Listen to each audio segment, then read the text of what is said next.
po sa inyong lahat. Welcome back po dito sa channel ko. Ngayong hapon na po, mag-aalauna na. Magluluto po ako ng merienda. Bali po order ito. OBB ko po ito. Ang kakailanganin natin ay 3 ingredients lang po ito. Yung OB condense at saka yung nyug. 2 nyug po ito na aking binili. At saka 1 kilong malagkit po ito. Ayan, una po natin gagawin, lulutuin natin tong malagkit, sasaingin natin na parang kanin lang. Ayan. Ito na po yung malagkit, nilagay ko na sa kaldero. Huhugasan natin to ng 3 beses po. Ayan. Ayan po, bali nahugasan ko na siya ng 3 beses. Linagyan ko na siya ng tubig. Ayan. Pag ako nagluto ng malagkit, hanggang ganyan lang talaga ang tubig niya. Ayan, dito. Dito lang talaga siya. Ayan po, lulutuin na natin to. Ayan po, bali nakasalang na yan. Ayan, lutuin muna natin bago tayo magpalatik. Na siya, umuusok na siya. Kumukulo na yan. Ayan. Ayan, sa puntong ito, ating hihinaan na yung apoy nito para hindi siya masunog sa ilalim. Ayan o.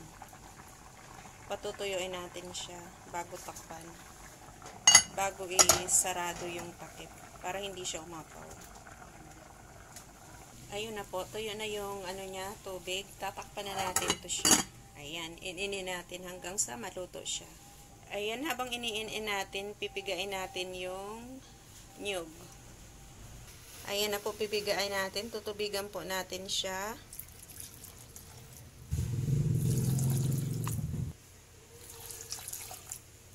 Ayan, pipigain ko na yan. Ayan na po, habang iniin natin, magawa na tayo ng gatik.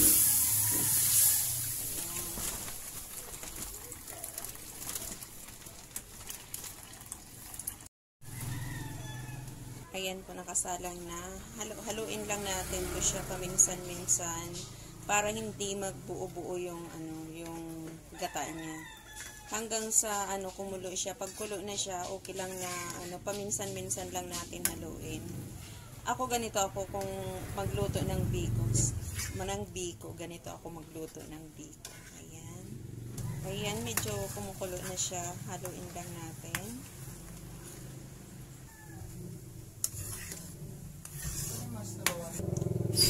Ayan, kumukulo na siya.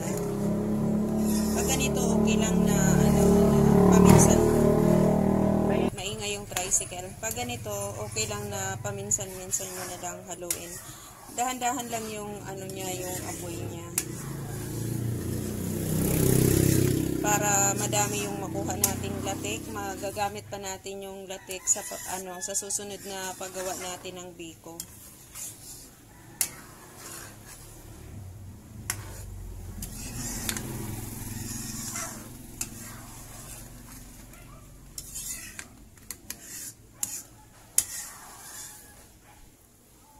Ayan.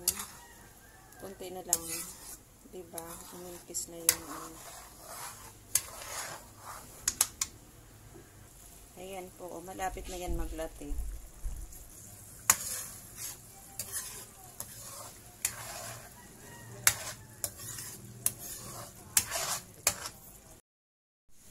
Ayan. Malapit na po ito maglatik. Kaunti na lang.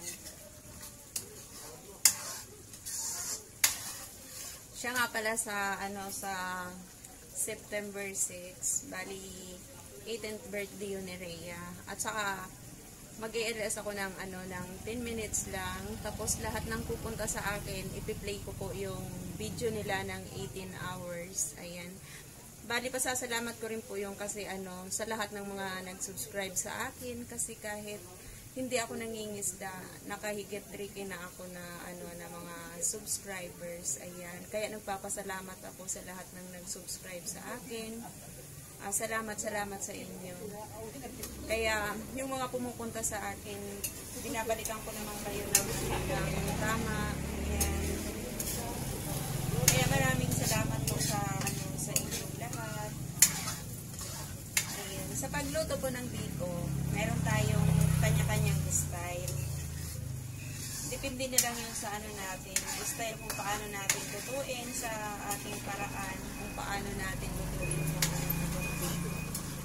Ayan na po, malapit na talaga siya magkapit. Tingnan niyo siya. Ayan. Kailangan halo na tayo nito para hindi siya masunog. At saka dahan-dahan po yung apoy. Ayan na siya. Ayan. Madaming latik siya. Ito dapat di na tayo titigil sa paghalo nito kasi ano na to siya. Masusunog na yung latik nito. Ayan, medyo brown na siya. Halo lang tayo. Ayan po, okay na yan. Papatayin ko na yung apoy. Tatanggalin natin yung latik dito. Ayan po. Ayan na po, tinanggal na natin yung latik. Ilalagay natin dyan yung isang condensed milk.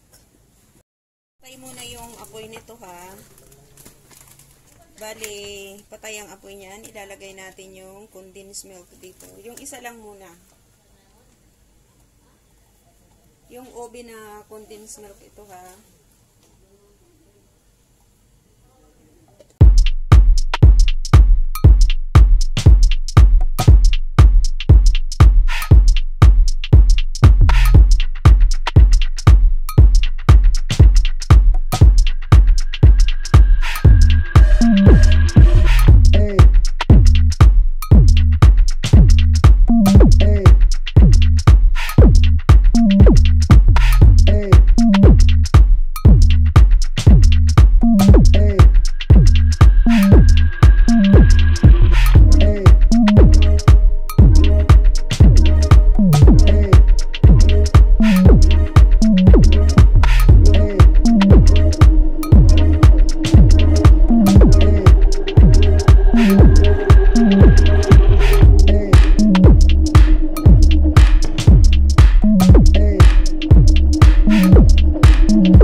Hayaan natin siya sa mababang apoy lang ng mga 15 minutes.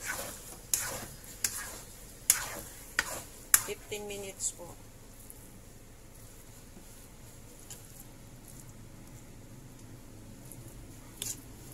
Ang bango.